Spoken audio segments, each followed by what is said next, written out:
Today we'll be getting into an updated guide for Hollywood Studios, including some new offerings and things still to come.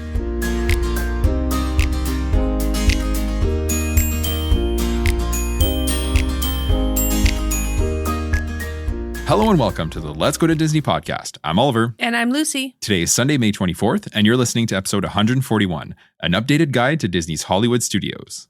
Before we get into today's main topic, here's what's going on in the parks right now. May 26th, which is today when this episode airs, is a big day at Walt Disney World. There's the new Bluey's Wild World experience at Conservation Station that's over at Animal Kingdom, Jesse's Roundup, a rip-roaring review that's at the Diamond Horseshoe at Magic Kingdom, Soarin' Across America and Goofy Core at Epcot, and Disney Resorts Collection hotel guests arriving from May 26th through September 8th are going to get free Disney Water Park admission on their check-in day, which is awesome. And of course, there's going to be some offerings kicking off at Hollywood Studios as well.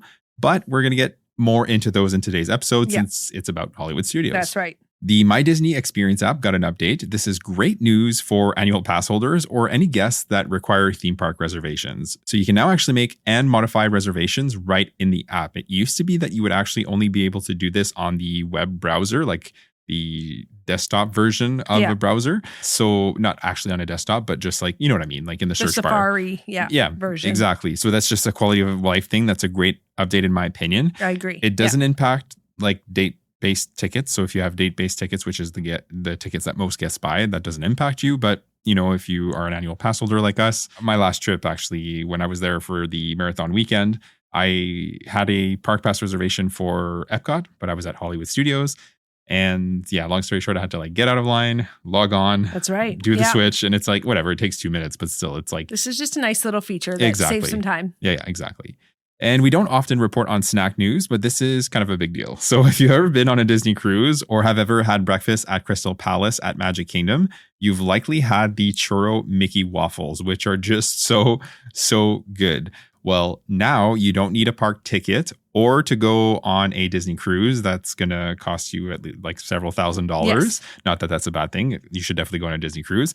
But now all you need to do is essentially take a quick trip on the Skyliner to Caribbean Beach Resort and visit Spyglass Grill, which is over there near the Trinidad section.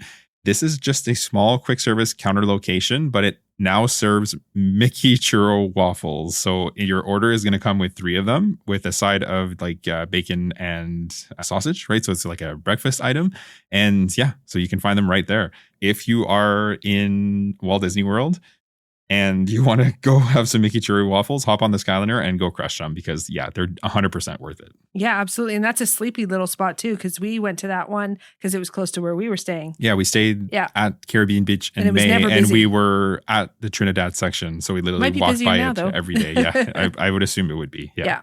The airport luggage transfer service has been available for Disney Resort guests staying at value resorts for those flying with Southwest Airlines. As of May 19th, though, this will also include American and United Airlines as well. So this is actually really good news and hopefully an indication of things to come for all Disney Resort hotels. Over on the West Coast, starting on June 9th, the park hopper restriction will be no more between Disneyland and Disney's California Adventure. You will still need theme park reservations for your first park, but you won't have to wait until 11 a.m. to park hop anymore, which is awesome news. Yeah, for sure. Way more flexibility, which Absolutely. is nice.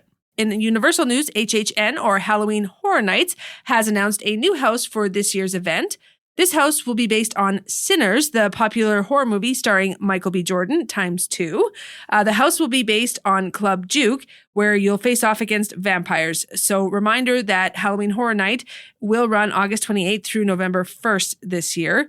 We saw that movie. It was okay. It was interesting, that's for sure. So. But, you know, for this year, I'm going to be there on September 9th, shortly after it kicks off. So I'm really looking forward to that. I'm paying close attention to the house announcements. Like, if you've been listening to the podcast, you know I'm not a big horror guy, but you're going with your sister, who is the biggest horror junkie. And there's like stuff that's like, you know, scary, but not super horror, like Stranger Things, for example. Yeah. I do like. So there is a rumor that there's going to be a Stranger Things house. So I'm really looking forward to that announcement. And Sinners wasn't like super gory. It had its moments, I guess, but it's more maybe a jump scare one too. Who knows? It was just okay for me. Yeah.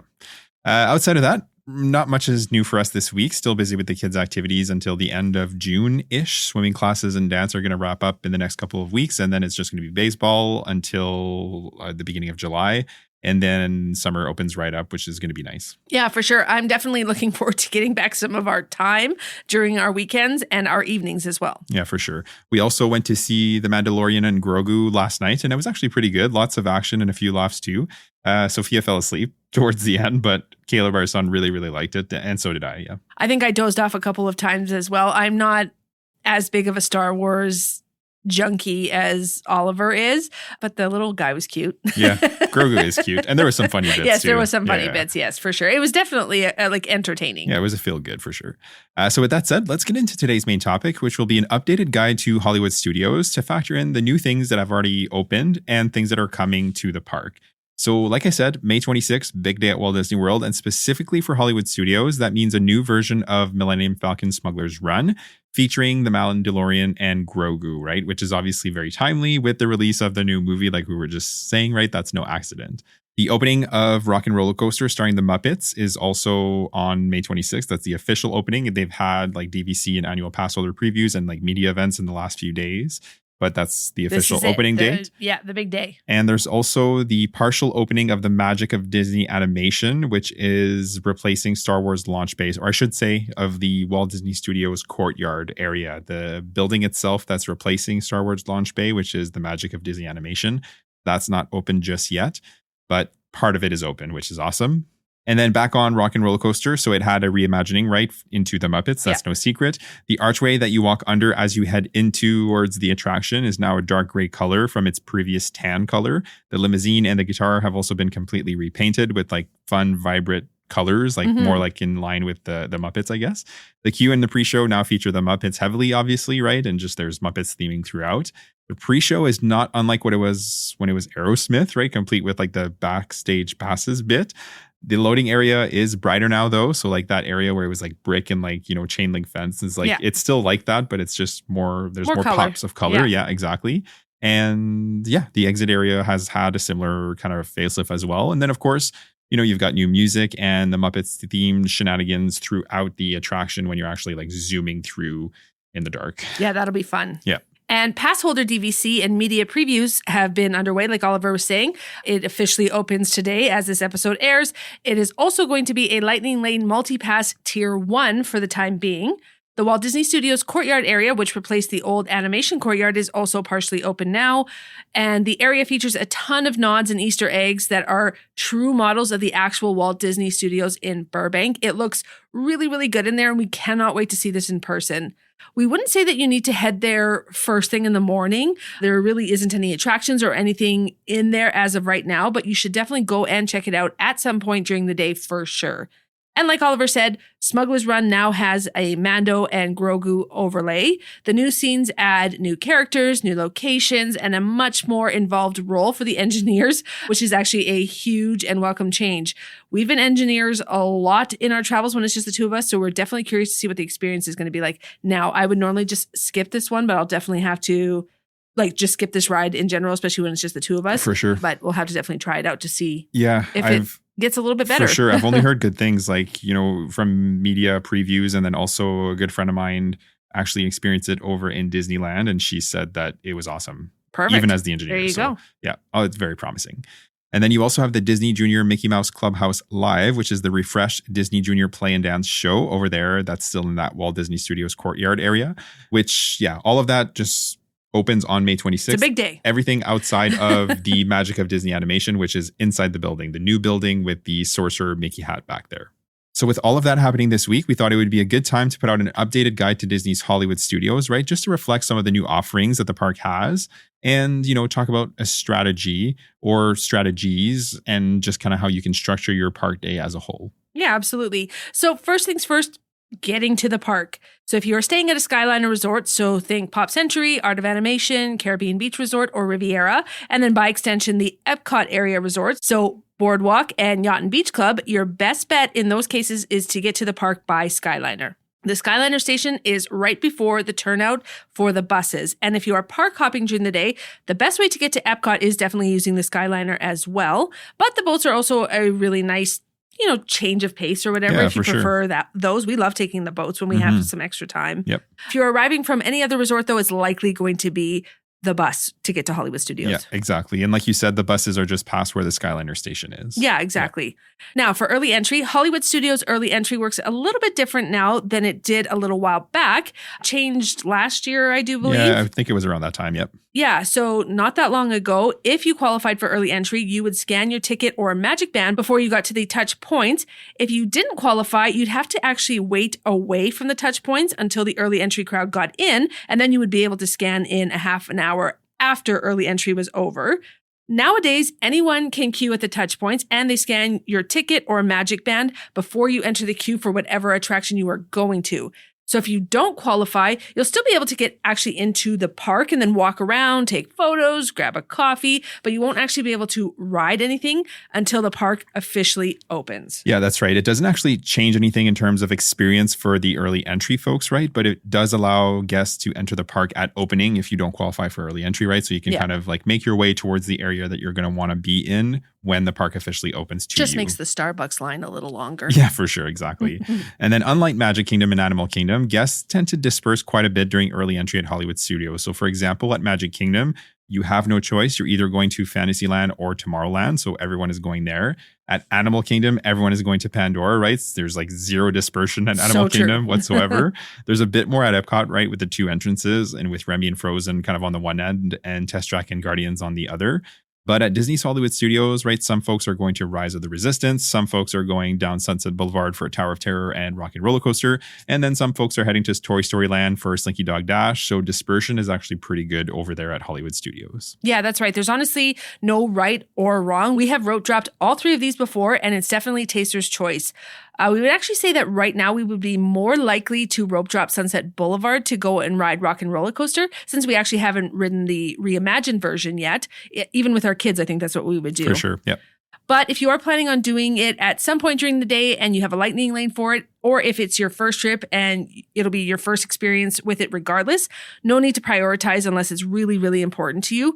One way or another, you're getting a couple of big rides done early. So you're either doing Rise of the Resistance and Smugglers Run, Slinky Dog Dash and Toy Story Mania, or Tower of Terror and Rock and Roller Coaster. If you are there early and you really, really boogie, you could actually sneak in a third ride. Like if you were in Toy Story Land, you would be able to sneak in Smugglers Run or vice versa and do Toy Story Mania if you were coming from Galaxy's Edge. Or you could actually head to Mickey and Minnie's Runaway Railway from any of these lands as well to round out your early entry. Yeah, exactly. That's right. And if you're doing lightning lanes, not much has changed here either. So the single pass is still Rise of the Resistance, right? So that is exactly the same. It's still expensive. In Tier 1, you have Mickey and Minnie's Runaway Railway, Millennium Falcon, Smugglers Run, Rock and Roller Coaster starring the Muppets, right? Which officially opens again today, and Slinky Dog Dash. In Tier 2, you still have Alien Swirling Saucers, Beauty and the Beast Live on Stage, Disney Junior Mickey Mouse Clubhouse Live. That's new, right? Also opening today. For the first time in forever, a Frozen sing-along, Indiana Jones Epic Stunt Spectacular, The Little Mermaid, A Musical Adventure, Star Tours, The Adventure Continues, Toy Story Mania, and The Twilight Zone, Tower of Terror. Still shocks me that one's a Tier 2. I know. It should be a Tier 1. It's amazing. I know, exactly. And I was looking at all of this, and I'm thinking when Monsters, Inc. opens up, Rise of the Resistance is going to drop down to Tier 1. Yeah. And then I think, in my opinion, Millennium Falcon Smugglers Run should drop down to Tier 2. Sure. That's a possibility. What I could also see happening is that Rise still remains a single pass. Oh. And the roller Monsters, coaster, the yeah. door attraction, right? The suspended one will also be cannot a wait single for. pass. So, Yeah, true. because you still have... Make their money however they can. Yeah, but like think of Magic Kingdom, right? You have Tron and Seven Dwarfs Mine Yes, Train. you're right. So it's not like it's unheard of to have two, and True. I could see them keeping the two. But if not, then yes, Tier 1 for Rise, and then Smugglers Run goes into Tier 2 for sure. Yeah. And yeah, outside of that, for lightning lanes, right? If you're making your selections at 7 days, we suggest Slinky Dog Dash be your first Tier 1, right? And then Toy Story Mania and Tower of Terror be your Tier 2s. Rock and Roller Coaster, like Lucie said, is a Tier 1 right now, given that it's likely going to have an edge in popularity for the next little bit because it's just been reimagined. Yeah, and you might actually disagree with Slinky Dog Dash, but hear us out. Toy Story Land is a really hot land with not a lot of shade. So Slinky Dog Dash often gets long waits pretty much the entire day. It is sitting solid at like 90 minutes, it always feels like. Yep. And the queue is all outside. Plus, if it rains, the ride will shut down. So for all of these reasons, it is definitely a great use of the lightning lane and a great candidate for your first choice. Agreed. Even if it's not your first choice, but you intend to ride it at some point during the day, it is still a good option because it often goes quick and it can be hard to snag one later in the day. Outside of the Rock and Roller Coaster, Mickey and Minnie's Runaway Railway should be your next selection during your park day once you start redeeming your Lightning Lanes. Yeah, exactly. You can use Lightning Lanes for shows, but it's not really necessary. You'll still get a good seat for shows like Frozen and Indiana Jones, even without a Lightning Lane. But if you've used your other selections for the attractions that you were prioritizing, and now you just kind of have some gimmies, right? Feel free to use them here for the shows. You really have nothing to lose. If you haven't been to Walt Disney World since the Unfairly Ever After Villain Show or the Little Mermaid, A Musical Adventure shows reopened, we highly recommend checking those out during your park day as well. They're not new per se, right, given that they opened in May of last year, but they're definitely worth checking out. And of course, for the first time in forever, a Frozen sing-along is always a good time. It's got some fun humor for the parents, and the songs, you know them too, but your kids are going to love them. Yeah. But what I really like is that the cast members, they're comedians. I would say hilarious. They're comedians first because they don't sing. The singing is recorded. Yeah. So yeah, it's really a fun show. Agreed. Indiana Jones is just super good. There's like action and like fire and it's like a whole thing. Beauty and the Beast live on stage is also a really good show. It's like a shortened version of the movie. Hollywood Studios, is just solid for shows, right? Which makes sense because it's Hollywood Studios, right? Yeah. And you've got no shortage of options when it comes to the shows. Yeah. Yeah, that's right. And then outside of that, you have a few meet and greets in the park too. There are a couple of new ones in the Walt Disney Studios Courtyard. So Mulan and Rapunzel are new. And then you can usually meet Buzz near the entrance to Toy Story Land. Woody and Jessie also like to make an appearance in the land as well. They're usually in front of that Toy Story Mania exactly. entrance. Yep. In Galaxy's Edge, you'll definitely see Kylo Ren and Stormtroopers out in the land. They like to roam. Yep. The Mandalorian is also kicking around there as well. Chewbacca is also near the Millennium Falcon. Mickey and Minnie are at the Red Carpet Dreams on Commissary Lane. Olaf is over near the Vacation Fund short film area across from Backlot Express. Stitch is sometimes at center stage in front of Mickey and Minnie's Runaway Railway. Edna Mode, Frozone, Joy are usually found over at Pixar Plaza. And then more recently, you can actually catch Captain Hook over by the Unfairly Ever After down Sunset Boulevard. Yeah, exactly.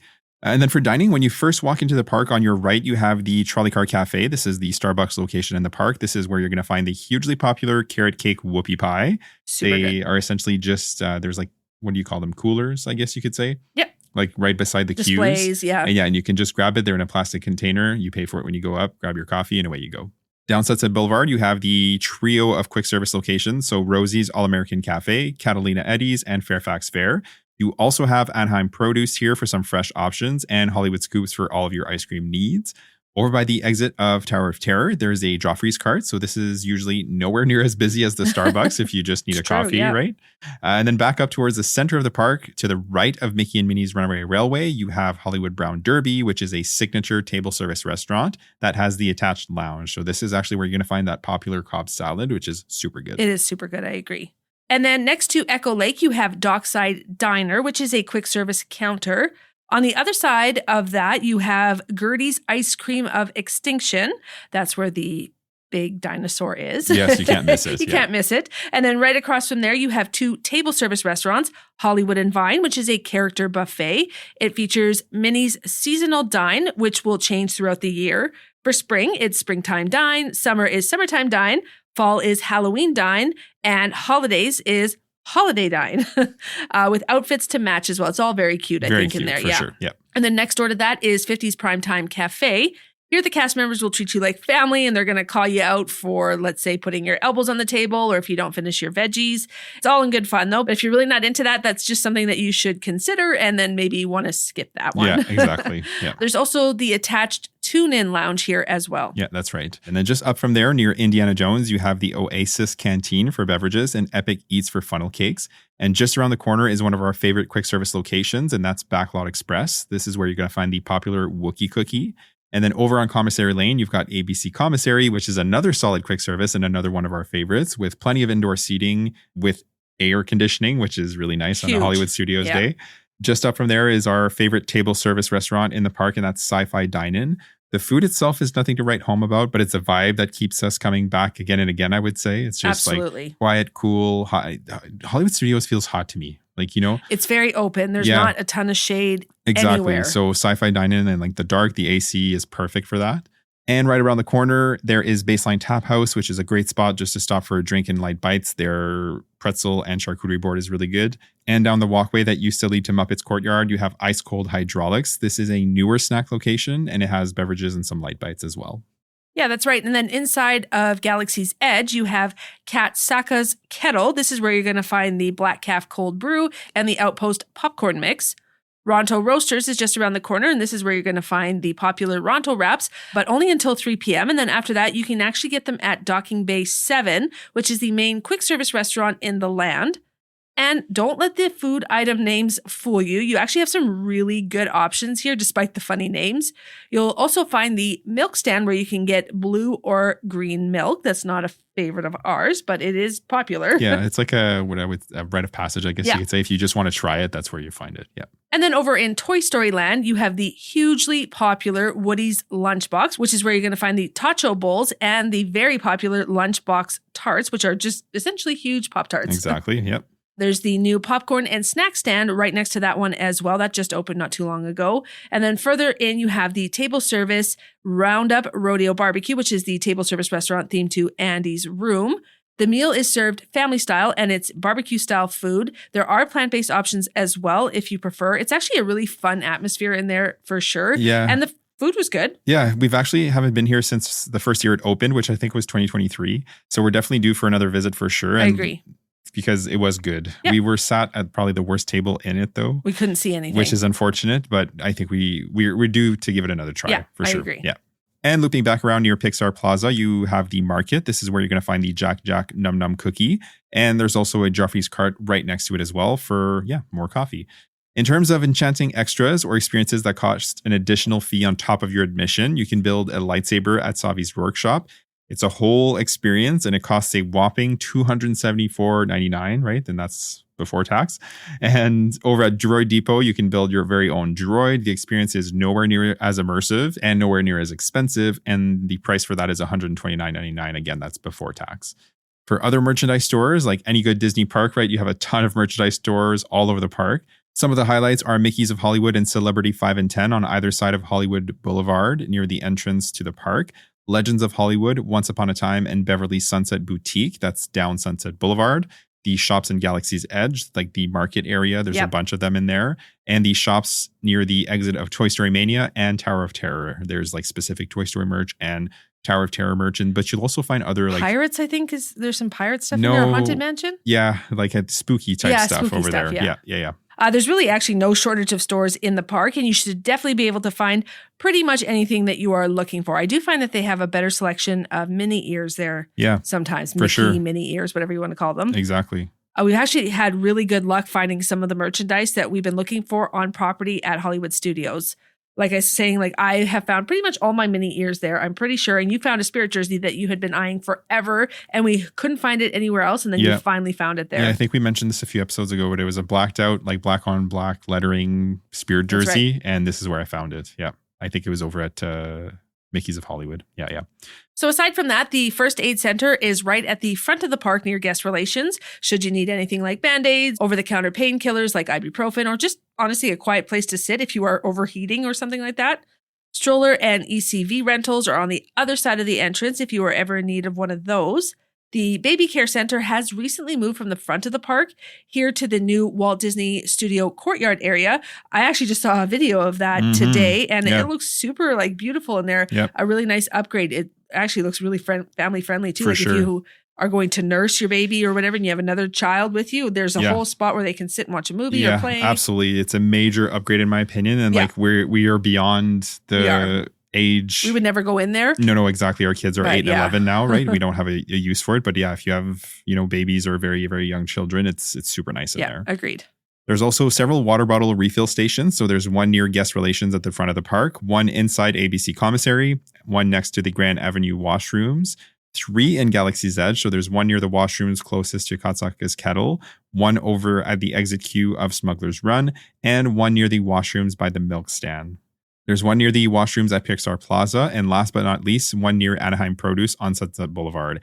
And failing that, right, you can always get a cup of ice water at any quick service location. And then also randomly at different spots in the park, they'll sometimes have like big water coolers. That's at all of the parks. Yeah, with paper cups that you can just fill. And these is usually going to be in the hot months. So like, let's think like maybe like May to, September, October. Backlot Express will sometimes have that. Setula Canteen, I've seen them there. And Casey's Corner, and Magic Kingdom. So they do pop up in different places. Yeah. And then outside of that, there's still some great things to look forward to in Hollywood Studios coming up. The next thing will be the Magic of Disney animation, which will be housed in the building with the Sorcerer Mickey hat, which is very exciting that is finally making a reappearance. Yep. It'll feature a short film, an animation experience, several meet and greets. So this is just going to be really nice when this opens as well. That is actually set to open in late summer as of this recording, but no actual date has been set as of yet. Yeah, that's right. And then, of course, we mentioned it earlier, the highly anticipated, and I cannot wait for this to open, for sure, Monsters Inc. Land, which is replacing the Muppets area of the park. So that's, when you're walking towards Galaxy's Edge, it's right there. On the left, yeah. We're also not sure when this is going to be open, but they are in full swing of getting it going. Yeah, so it's aerial probably shots show that it's underway. It's getting there, yeah. Yeah. So, but it's probably not going to be more likely until 2028 is what we would probably guess. Yeah, I'd say that's late 2027. Yeah, I'd say that's a reasonable guess, right? Because 2027 we know is the Tropical Americas themed land over at Animal Kingdom. That's when that's set to open. And of the big projects that are underway, that one is next. And then I would say after that, it would be this Monsters Inc. Land, followed by Cars, followed by Villains. Which we haven't even heard anything about that one. Exactly. So I think for sure Villains will be last. And then, Cars and Monsters Inc. might leapfrog. One might be before the other. I don't know. This is completely speculation, you guys. Like this is just based on how the lands look on the progress they've made so far. I agree. Yeah. So in closing, Hollywood Studios is a great park. It's actually my personal favorite. I absolutely love our Hollywood Studios Day, and I love it when we park hop to it as well. Yes. With all the new things opening, like Rock and Roller Coaster, the new shows, including The Villains Unfairly Ever After, and now the Walt Disney Studios Courtyard, it was sleepy back there. I don't think we ever really walked back there before. Not really much reason to, yeah. And now there's the Little Mermaid show there as well, which had been closed since the pandemic. So honestly, so much to look forward to. Lots is feeling it's making Hollywood Studios feel really fresh again. Yeah, agreed. Yeah. It is a small but mighty park. It has some great shows, like really, really great shows, phenomenal attractions, and it's just getting better and better as the years go on. For sure. Like when the Magic of Disney animation opens and when Monsters Inc. Land is finally completed, it's going to be like... You need a 2-day there. It's going to be stellar, like every corner, right? Because back when it was Lightning McQueen Racing Academy, again, it was just a little bit sleepy. We never went there. With Unfairly Ever After back there, Animation Courtyard being revamped into Walt Disney Studios, Muppets Courtyard being revamped into Monsters Inc. Land. Galaxy's Edge is still awesome. Toy Story Land is still awesome. Every corner of that park is going to be really great. So it's going to be awesome. Absolutely. And then one of the best nighttime shows. Fantastic. For sure. Absolutely. You just, honestly. Hands down. That's probably my favorite one. Yeah. We've talked about that before. Magic Kingdom Fireworks still hitting the feels for me, but Fantasmic is fantastic. There's no doubt about that. You cannot beat that one. Yeah, totally. It's just Hollywood Studios, my favorite. Yeah. Super, super good. All right. With that said, thank you for joining us today to talk Hollywood Studios. If you haven't already, make sure to subscribe to the podcast so you don't miss any future episodes. And as always, if you could leave us a rating and review, it would be greatly appreciated. If you choose to do so, you can leave reviews right on Apple Podcasts. And for Spotify, you can leave a rating. You can also find us on Instagram and TikTok at letsgo.to-disney, as well as on our Facebook page, Let's Go to Disney. We share some helpful reels here as well as some fun ones. The link tree in the show notes will take you to all of our socials. Have a great day and we'll see you real soon.